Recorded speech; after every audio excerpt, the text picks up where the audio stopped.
Are reform's tax pledges crackpot or credible? 0207 862 2222 is the number. Nigel Farage's party has pledged nearly £90 billion in tax cuts, as well as £50 billion in spending increases. Now, they plan to raise the amount that workers can make without paying tax, slash fuel duty by a third, and axe stamp duty completely. Reform claim that they will pay for this by cutting spending on things like public services and benefits by £150 billion. Here's what Mr Farage had to say about the plans.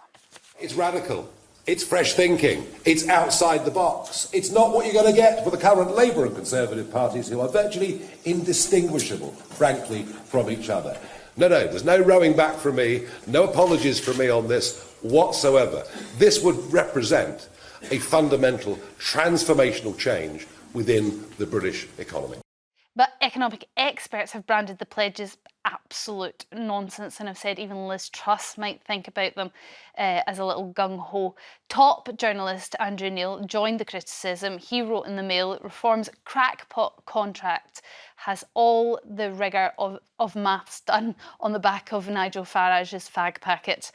Well, there you go. What do you say to that, Belinda? Do you think that's unfair? I think it's deeply unfair. I think there was some really interesting, credible policy ideas in the contract. I was very impressed. I think they're coming out radically to scrap net zero, for example. Just plain, clear, scrap it. You know, it doesn't make a huge amount of difference to anyone, bar taking jobs, destroying our manufacturing industry and outsourcing all the carbon footprint anyway to other countries, but costing us billions a year. We'd save 30 billion a year by scrapping net zero. We would reduce foreign aid, which I think has a huge amount of support in the country. The World Bank reports that 20% of foreign aid goes straight to corruption. 30% doesn't even reach its target.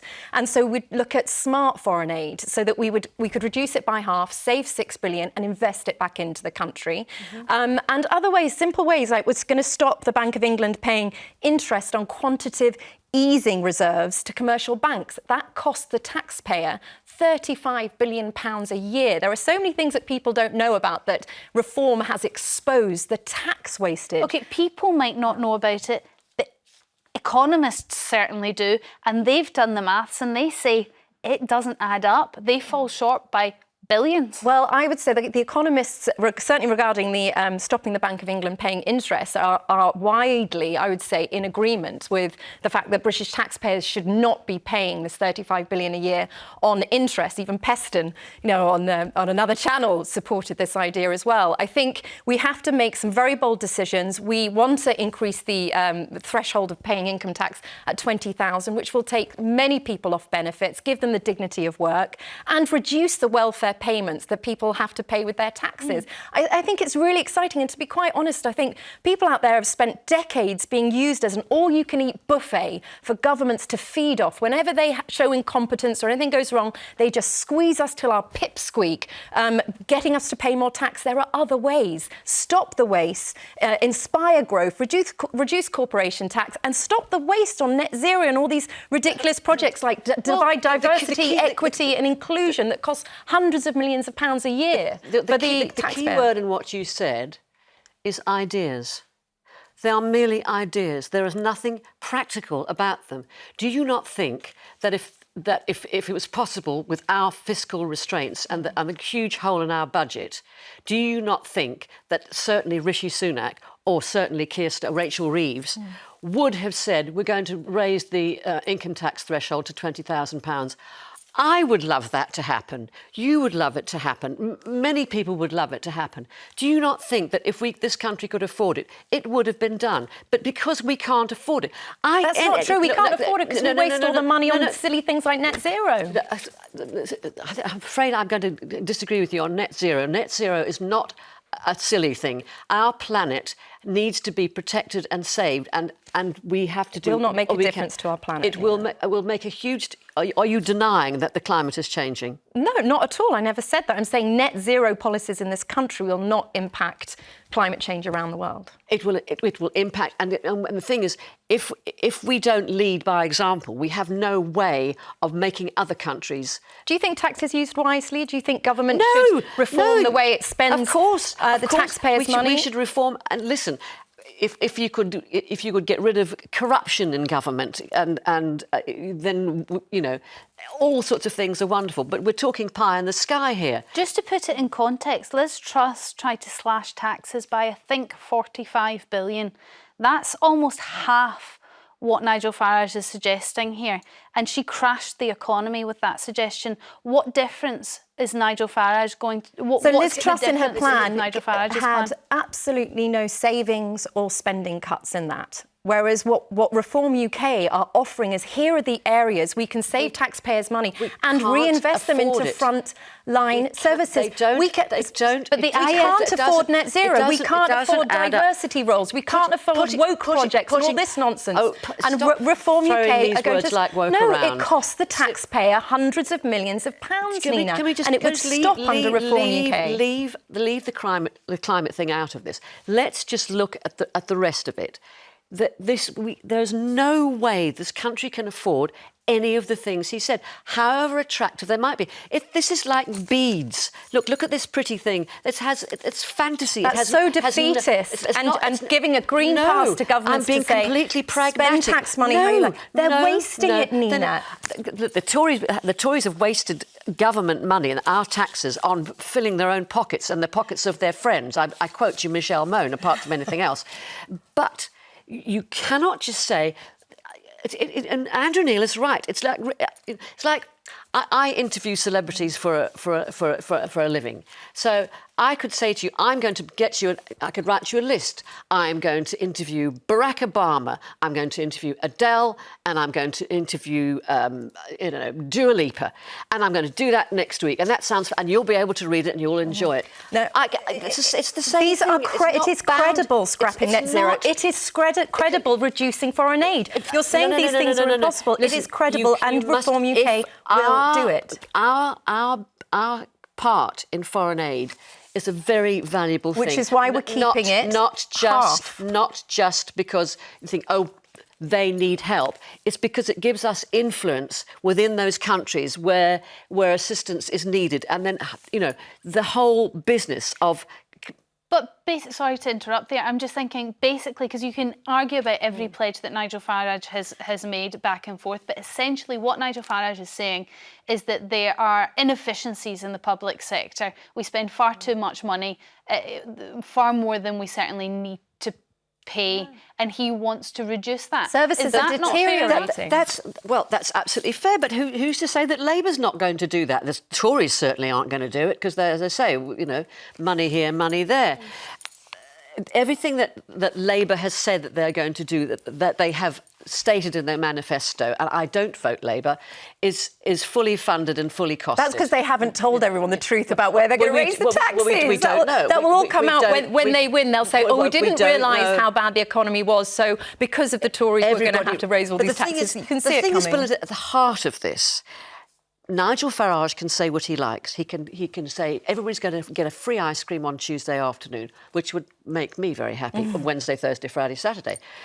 But he hasn't a hope in hell of getting into a position where he's going to put these plans into practice. Absolutely not true. It's a 5-year project. I can quite easily see him being Prime Minister at 2029. But not of the Reform Party. Chris from Manchester, what do you reckon? Are these tax cuts, are they crackpot, or maybe you think they'll work? Well, I think Belinda has just done a fabulous job on reiterating what Nigel Farage has said. Storm, I don't want to sound rude. You had, I think it was Jeremy actually, had one of your panellists on last week who talked about capital gains tax on house sales. You don't pay capital gains tax on house sales. Without being rude, you need to get people on who know what they're talking about. Now, Nina, you don't pay, you pay capital gains on your second home, but not on your main residence. So when you sell a house, you pay capital gains? That is a tax that you have to pay if it's a second home? She didn't say a second home. She didn't say. She led everyone to believe it was the main residence. Anyway, let's not get into that. Net zero. I wouldn't like you to be rude, Nina. Chris. Sorry? Nothing. You said, I don't mean to be rude, and normally that follows someone being quite rude. So we just don't want to get into that territory. What's your comment? Right. I wasn't being rude at all. What I would like to say to Nina is, exactly what Belinda said. What on earth do you think our net zero contribution is to the world, Nina?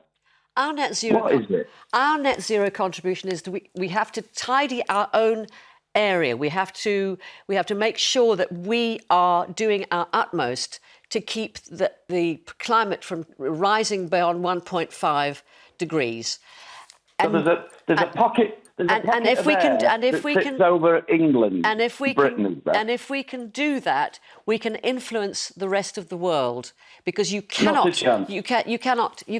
But net zero in the UK is not going to impact climate change. What are good ideas of having clean energy and looking after your environment through other measures, but that's different from net zero. Net zero is killing the British taxpayer, scraping money off them for absolutely no reason at all, for all these middle class green vanity projects, and hurting the poorest. Yes, because I think a lot of young people would be really, look at Port, 3,000 jobs lost. Would be really because there's a huge indoctrination and fear factor at the moment about climate. We need to be more respectful of the taxpayers' you're saying that climate is... I don't want to get stuck into the net zero and the climate crisis, but Chris, thank you very much for your call and clearing up capital gains tax for us. David from West Midlands, what's your thoughts on this? Oh, hello everybody. I think it's absolutely crazy. I think it's ludicrous. I mean, to fund those kind of tax cuts, where are they going to get the money from to be able to fund all our essential public services? I mean, do you know what? If ever a party like Reform came to power, I would be in fear, because they would dismantle many of the things which has benefited the people of this country for decades. Like what would you be most worried that they dismantle? Well, all the things that, I mean, they would certainly trash our National Health Service. Well, they want to give more money to that. They just want to reform it. It's badly managed. It needs reform at its very core. Throwing money at it constantly, year after year. It's now 11% of our tax Labour cake. are going to reform it, and it was only 6% a few years ago, and we've just seen a deterioration of standards. We need to reform the NHS to work for people and save lives. It's not the sacred holy cow that we just throw money at and wish for the best with our fingers crossed. That's not good enough for the people of this country. What else do you worry about, David? I just worry about some of the reform's policies. I mean, I don't know. I mean, look, let me put it this way. Things like our National Health Service is the most important thing that people have in this country, and it's always been free at the point of need. And if ever we was to lose our health service, the only people that would be able to afford health care would be the very rich, while everybody else would fall by the wayside. And that must scare a hell of a lot of people. But respectfully, Reform UK is not getting rid of the National Health Service. It will still be free at the point of use. It's just looking at the way the French do it. And it's also doing incredible things like removing the cap of British students, the number of British students in medical places, because at the moment we are not training our own medical staff. We're stripping poorer countries of their health staff, which is immoral. We should be training our own health workers. No, but it's to do with the Reform UK contract on the NHS. But that is actually one place where I don't think Reform are saying they're going to cut costs. They are just saying they're going to reform it. So I don't think that's where they're making their savings, David. But I appreciate it's a concern. I think it's a concern for a lot of people across the country. We're sort of getting caught up in a bit of a circle on climate and the NHS. But when I was listening to Economist earlier on today, they were talking about the just general savings from the public sector, and they said even if you look at the other areas, they're still not going to save even a fraction of what they need to save to be able to provide all this extra spending. This is Reform UK's idea of getting public departments to save £5 in every £100 they spend in the sort of back office admin, so they can then put it into the frontline services. The blob has expanded astronomically. Their quangos and commissions and you name it are sucking up a huge amount of taxpayers' money. And as we've said before, we're all seeing services deteriorate. So we need more bang for our buck. You know, I've never known a party have such respect for the British taxpayer and where the money goes to than Reform UK. And people are getting excited about it because they feel like they're being used as cash cows. They're not getting excited about it. They are. Look at the polls, Nina. Thank you very much for all your calls. We are going to have to move on after the break.